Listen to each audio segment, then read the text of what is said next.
a stricter constraint on this class, and it means that this class will actually be smaller than MIPstar, so it's a subset of MIPstar. And it's an increasing subset as delta gets smaller.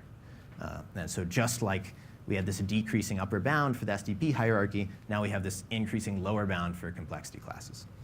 And you would hope that they converge. And so the question that came up earlier was, how do you define the completeness side of this? So every interactive proof needs soundness and completeness. In our definition, completeness is the same as the original MIPstar, so it's complete against truly commuting provers. OK.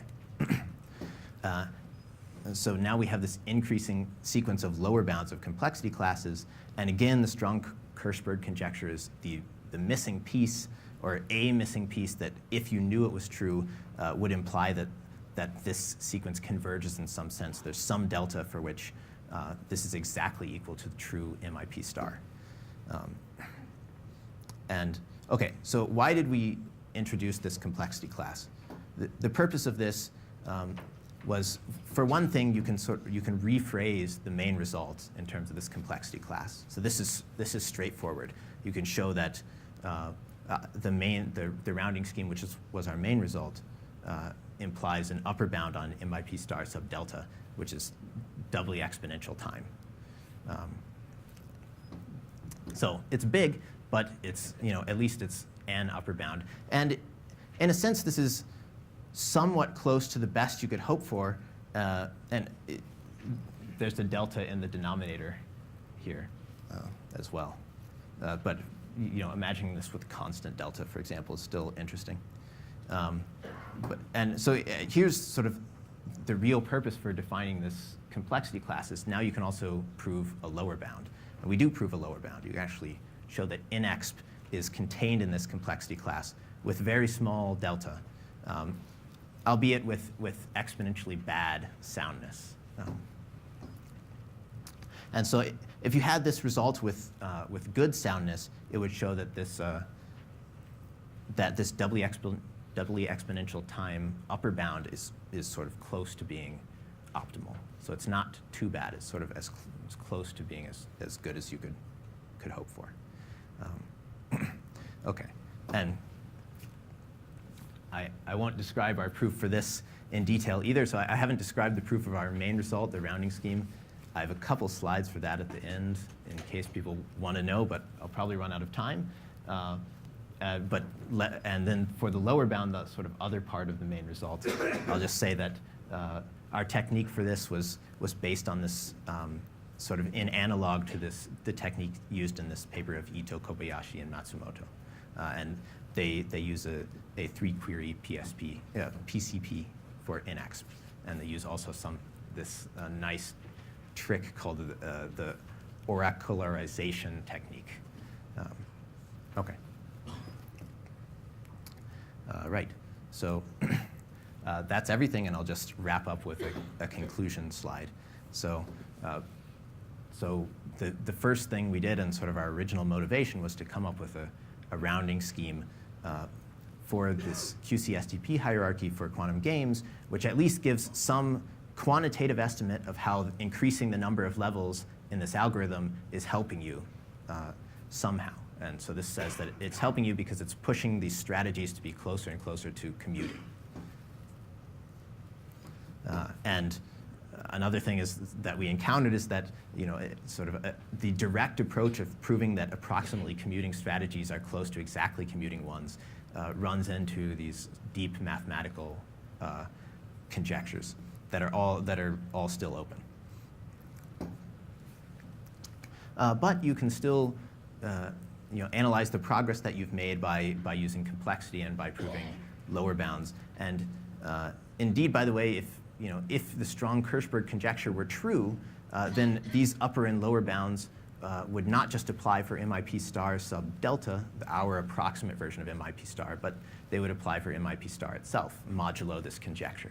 And so this is one way that you could imagine studying the complexity properties of MIPstar, which for the most part are still open because there's no known upper bound, which is essentially the same problem of not understanding the amount of entanglement you need. in these strategies to get close to optimal. You could imagine studying the complexity of MIPstar modulo this conjecture, and then as was the case here, it might be much sort of more obtainable to prove complexity bounds. Okay. Oh yes, here are upper lower end bounds again. And there are also, I guess I'll end this, I'm probably running out of time, but I'll end this with a quick plug. There are also some applications of this technique to things like to device independence with weak crosstalk. So this is a model that has been proposed for studying devices in quantum cryptography, for example, which are not completely non-local because of some defects in the laboratory, or some practical concerns, but are mostly non-local. And so approximate commutation is a nice new kind of technique for studying these things, I think.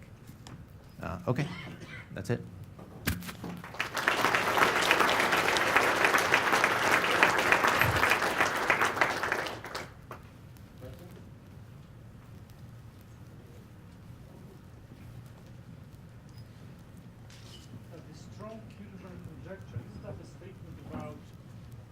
The Strong Kirchberg Conjecture, is that a statement about finite matrices or infinite-dimensional Hilbert spaces?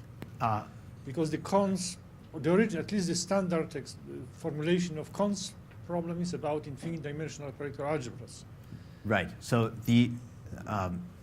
I believe Strong Kirchberg Conjecture is about finite matrices. And so there's also a Kirchberg Conjecture, which is exactly equivalent to Cohn's embedding problem.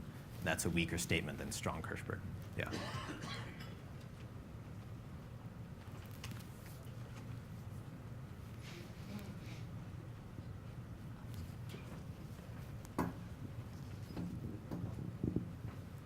So in the NPA paper, they prove something that they call convergence. Can you just clarify why that isn't what you want?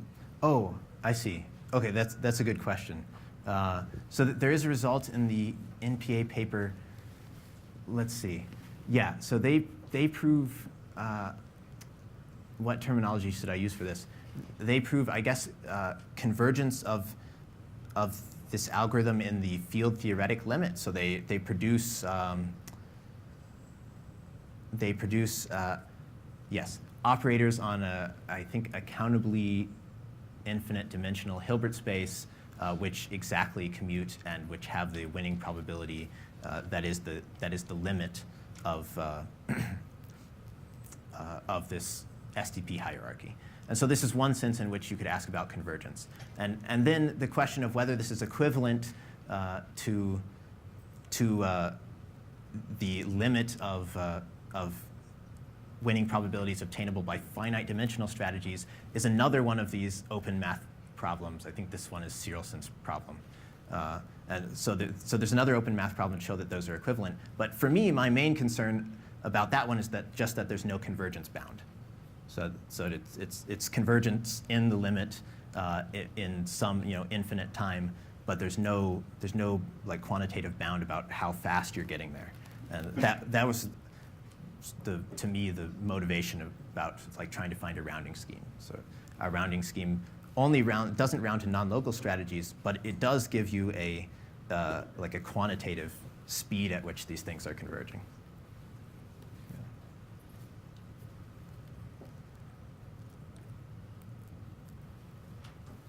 Okay. I'd like to ask a question. Yeah. Suppose that you have you're given a non-local game, and you're given a delta greater than 0, and you want to determine get a good approximation of the delta approximate commuting value of the game. Do your results imply that that's like a decidable problem? Yes. Yes. If okay. Yeah, I think the answer is yes. If I'm understanding your question correctly. Yeah, so now these results imply that that problem should be contained in MIPstar delta. So if you like yeah, the answer is yes.